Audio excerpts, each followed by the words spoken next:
The Wildcat shudders at 22,000 feet above Guadalcanal.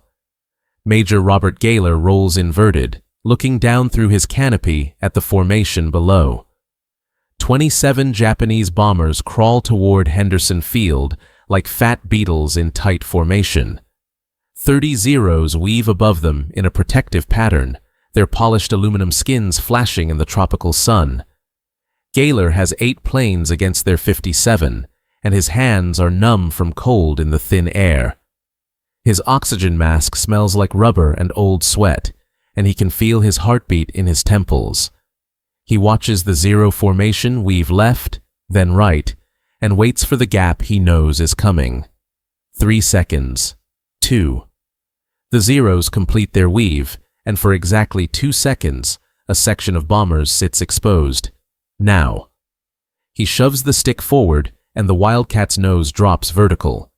The airspeed indicator climbs past 250 knots, then 300, then 350, as gravity pulls him down. The controls stiffen under the building airspeed, and his vision starts to tunnel from the building G-forces. At 200 yards from the nearest Zero, he does something that looks insane to anyone watching. He doesn't aim at the Zero's current position. Instead, he aims 3 plane lengths ahead of it, his gun sight pointing at empty sky. His thumb finds the trigger, and 650 caliber guns roar to life, their recoil shaking the entire airframe. Tracers arc out in a glowing stream, passing through what appears to be nothing. Then, the Zero flies into that stream and simply explodes, its fuel tanks igniting in an orange fireball. Gaylor hauls back on the stick, and 6 Gs crush him into his seat as the Wildcat claws back up above the formation. Gray creeps in at the edges of his vision, but he keeps pulling until he's clear. He repositions, scans for another opening, and prepares to dive again. This is how a tobacco farmer from Arkansas kills, and in 44 days, he'll do it 26 times. September 1942, and Guadalcanal is a special kind of hell wrapped in mosquitoes and mud. The airfield is nothing more than a dirt strip hacked out of coconut plantation, and Japanese bombers pound it every single day like clockwork. The Marines sleep in waterlogged foxholes and eat captured Japanese rice because supply ships can't get through. When Major Robert Gaylor steps off the transport into the 95-degree heat, it feels like trying to breathe through a wet wool blanket. He's 29 years old, stands 5'7" in his boots, and is technically too short for fighters, according to the regulations that rejected him twice. Now he commands VMF 224, which on paper is a fighter squadron, but in reality is 12 Grumman Wildcats held together mostly by mechanics' prayers and parts cannibalized from wrecks. His pilots are kids fresh from stateside flight schools, and most of them have never fired their guns at anything that shoots back. Intelligence estimates put Japanese strength at over 100 aircraft operating from Rabaul, 600 miles to the northwest, which means the math is brutally simple, and they're outnumbered at least 10-1. But Bob Gaylor doesn't worry much about math because he grew up hunting in the woods around his family's tobacco farm in Arkansas. His daddy's rules were simple and absolute. Make every shot count because ammunition costs money. Lead your target because nothing holds still. And don't waste bullets on shots you can't make. A .22 rifle and 10,000 morning stalking squirrels through oak trees taught him those lessons before he was 12 years old. Now he's got 650 caliber machine guns instead of a single-shot rifle, and a sky full of targets instead of tree branches, but the fundamental principles haven't changed one bit. If you're enjoying this deep dive into the story, hit the subscribe button and let us know in the comments from where in the world you are watching from today. The Grumman F4F Wildcat looks like a flying bulldog, stubby and tough, with a big radial engine up front. Compared to the Japanese Zero, it's slower, climbs worse, and has maybe half the operational range. The Zero can turn inside the Wildcat all day long, and Japanese pilots have been fighting since 1937 over China, which makes them combat veterans with years of experience. Standard American doctrine for fighter pilots says, attack the bombers, ignore the escort fighters when possible, make one high-speed pass, and get out before you're engaged. Gaylor sits through the mission briefings and nods at all the right times, keeping his thoughts to himself like he always does. Then he goes flying and proceeds to ignore pretty much everything they just told him, because the doctrine was written by people who never hunted running game in Arkansas timber. His first kill comes on September 1st, when 18 Betty bombers come inbound with 0 escorts, flying protective weave patterns above them. Gaylor takes his 4-plane division up to 16,000 feet, climbing higher than the enemy formation, because altitude means energy, and energy means you control when and how the fight happens. He learned that hunting deer, where the high ground lets you see farther and shoot downhill. He watches the Zeros weave back and forth above the bombers, left then right in a rhythmic pattern, and realizes each weave cycle creates a 2-second gap where the bombers are temporarily unprotected. He rolls his Wildcat inverted so he's looking up at the ground, then pulls the nose down into a vertical dive. The aircraft accelerates like a brick dropped from a building, and the airspeed indicator spins past 300 knots as he plummets toward the formation below. Here's where it gets interesting, because Gaylor doesn't aim where the bomber is right now. Instead, he calculates where it will be, in the 3 seconds it takes his bullets to cross the distance, and he aims at that empty piece of sky. It's pure instinct built from leading running squirrels, the same deflection shooting that takes most fighter pilots years to learn, if they ever learn it at all. His thumb mashes the trigger, and all 6 guns light off together, their combined recoil shuddering through the airframe. Tracers arc out in a cone of fire that appears to miss completely, passing through empty air ahead of the bomber. Then the Betty flies directly into that stream of bullets, and the wing root explodes as fuel ignites. The bomber rolls onto its back, trailing fire, and begins the long fall to the jungle below. Gaylor doesn't watch it die, because he's already hauling back on the stick, trading all that dive speed for altitude, zooming back up above the formation before the Zeros even register what happened. The entire attack takes 11 seconds from start to finish. 1 bomber destroyed, 0 risk to himself, and the enemy formation never even got a shot off. His wingmen follow his lead and splash 2 more bombers using the same diving attack. Then the whole division climbs away clean. The Japanese combat report from that mission notes, extremely aggressive diving attacks from high altitude, but they have no idea they just got hunted by a farmer who spent his childhood perfecting this exact skill set. Over the next 2 weeks, Gaylor refines the technique into something his pilots start calling farming Zeros, like it's an actual tactical doctrine. The method is brutally simple in concept, but incredibly hard to execute. Always climb higher than the enemy because altitude equals energy. Never turn with a 0 because that's fighting their fight. Attack from directly above or below where they can't easily defend.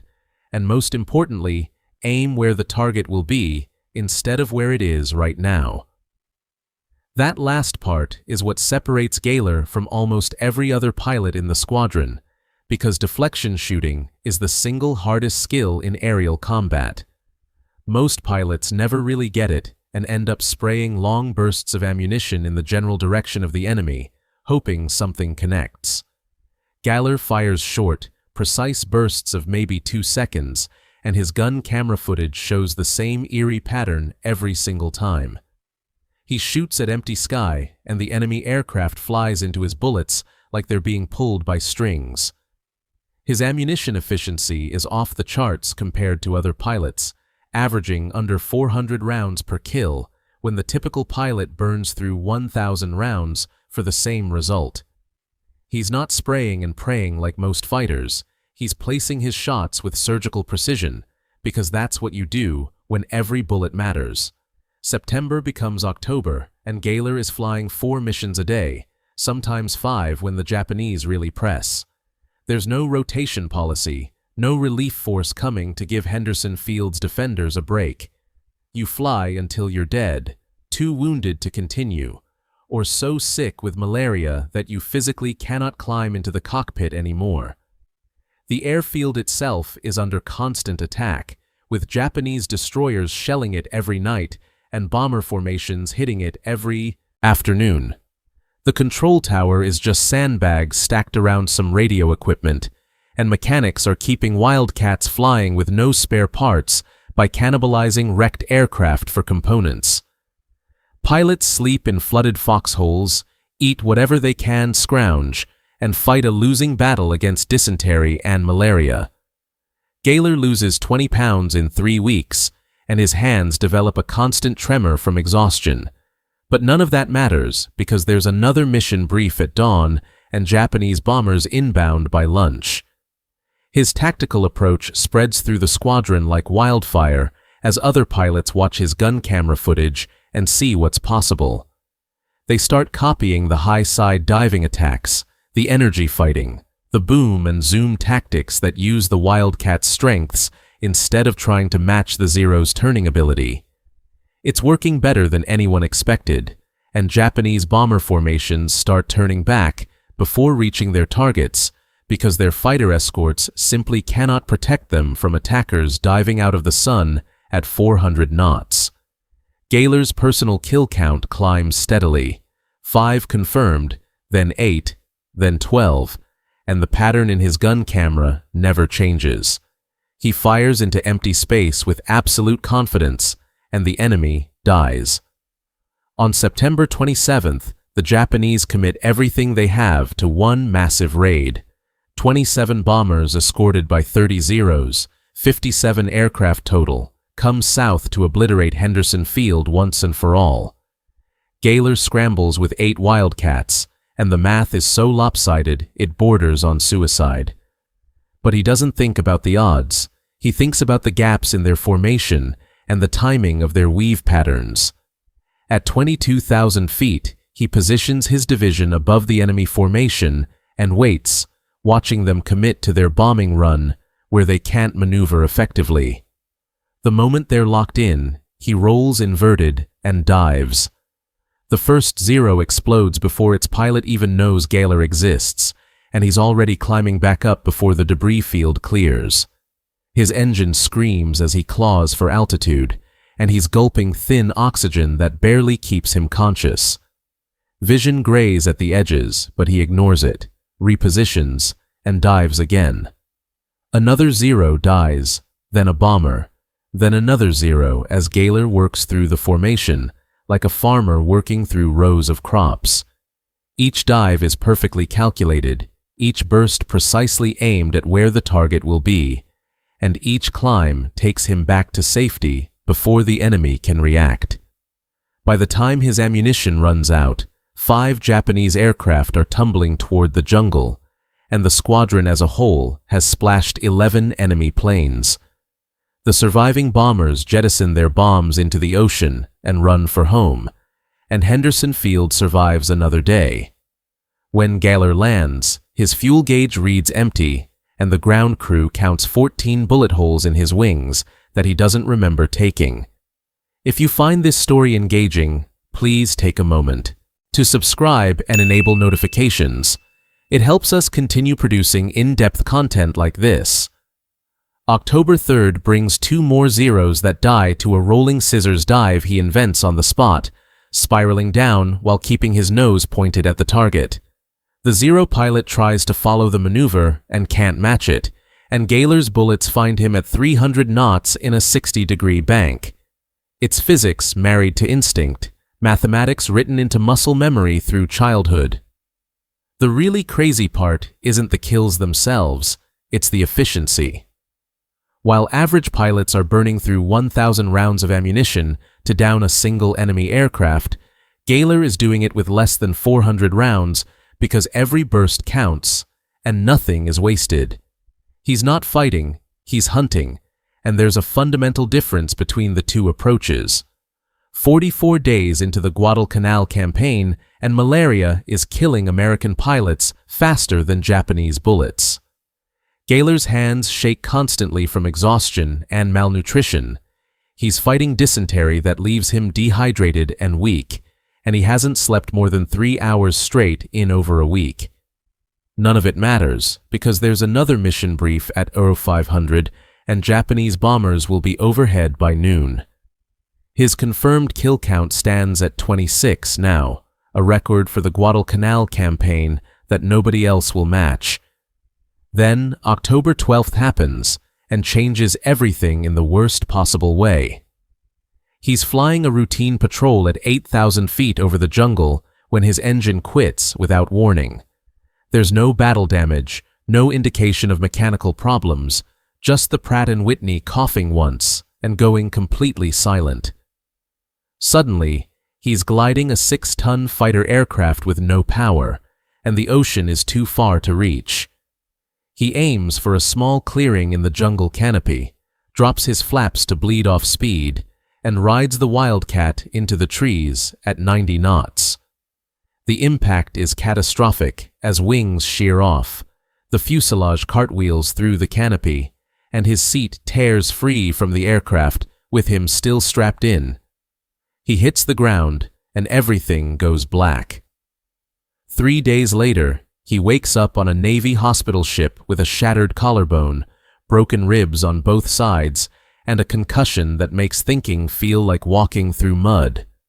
The doctor tells him he's incredibly lucky to be alive, and Gaylor says it feels like he got kicked by an entire team of mules.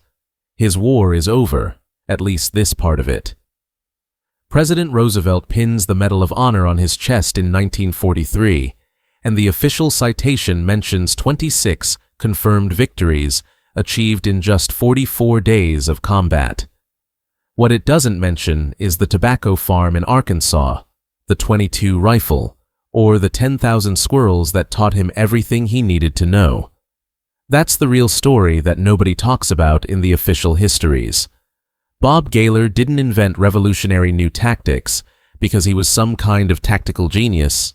He won because he'd been training for this exact mission his entire life without knowing it. Lead the target, make every shot count, be patient, and wait for the perfect opportunity. Those aren't fighter tactics, they're hunting principles that translate directly to aerial combat when you understand the underlying concepts. His fellow pilots called what he did farming zeros, but Gaylor just called it hunting, which is the same thing he'd been doing since he could hold a rifle. Stalk your prey, get into position without being detected, take one clean shot, and don't stick around afterward. Energy fighting tactics became official U.S. fighter doctrine in 1944, teaching pilots to use boom and zoom attacks, maintain altitude advantage, and exploit diving speed instead of turning ability. The training manuals were basically teaching what Gaylor had figured out instinctively in Arkansas woods when he was 12 years old. The Wildcat wasn't the best fighter aircraft in the sky by any objective measure, as the Zero outperformed it in nearly every category that mattered. But that didn't matter to Gaylor because he refused to fight the enemy's fight, instead making them come into his vertical battle space where the Wildcat's real strengths of toughness, firepower, and diving speed could dominate. Guadalcanal held through 6 months of brutal fighting, and Henderson Field stayed operational despite everything the Japanese threw at it. They couldn't reinforce their ground troops, couldn't resupply their positions, and by February 1943, they were evacuating the island in defeat. It was the turning point of the entire Pacific War, the moment American forces stopped retreating and started advancing. Air superiority over the island made that possible, and pilots like Robert Gaylor made air superiority possible through skill and determination that couldn't be taught in flight school. Bob Gaylor survived the war and returned to combat in the Philippines, eventually retiring as a brigadier general. He lived a long, quiet life and died in 2005 at the age of 92, rarely talking about his 26 kills. When people pressed him about it, he'd just shrug and say he did his job like anyone else would have. But the men who flew with him over Guadalcanal tell a completely different story. They say Galler taught them that air combat isn't really about bravery or aggression or any of the romantic notions people have about fighter pilots. It's about discipline, using your head to stay alive, and making every single shot count because you might not get another chance. It's about being a farmer in the sky, patient and precise, waiting for exactly the right moment to strike. The National Museum of the Marine Corps displays a beautifully restored F-4F Wildcat, and the placard next to it mentions Major Robert Galler and his 26 confirmed victories and Medal of Honor. What it doesn't mention is the real secret weapon, which was 10,000 hours of practice leading running targets with a .22 rifle in Arkansas timber. That's the crazy trick that nobody saw coming. A lifetime of training disguised as childhood recreation, farm boy instincts translated directly into aerial combat effectiveness. The record still stands after 80 years.